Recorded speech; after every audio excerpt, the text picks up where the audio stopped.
going on, guys? SargeantsTechTips. Welcome to another video on my channel. Now in today's video, I'm going to be showing you how to install Steam on your macOS device in 2024. This may change in 2024, but at the time we're recording this video, this is how you do it in 2024.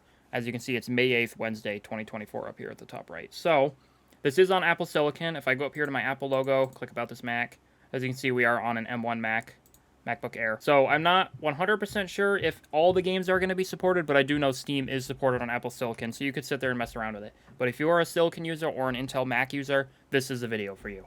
So go to the link in the description below. If you guys are watching this on your Mac, you just go ahead and click the link. It'll bring you to this page here. You can go ahead and click Install Steam here.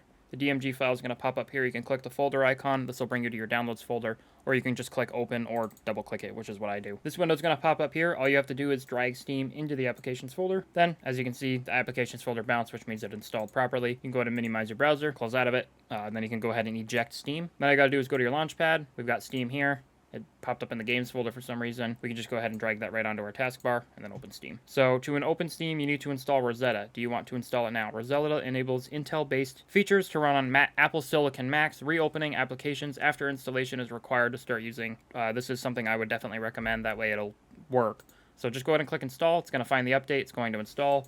It's going to ask for your password. Go ahead and click, enter your password and click enter. Then it's going to say done, and then Steam should just launch. Go ahead and click open. It's just asking you if you want to open it because it was downloaded from the internet. It's just a security thing. It also tells you when it was downloaded, but you can just go ahead and click OK. It's going to update Steam normally. Now, once Steam is fully updated, it's going to extract the package, and it might have to do another update. Sometimes Steam can take a while to update. It does the same thing on Windows. It also might try to install the update. It might reboot the program to do so. As you can see, it added a background item, which is called Steam Clean.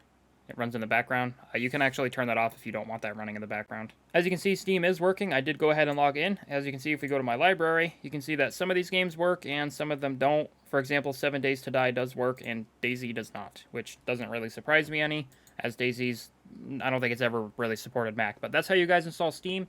If you enjoyed this video, drop a like. If you guys did not enjoy this video, drop a dislike. Subscribe to the channel if you guys have not done so already.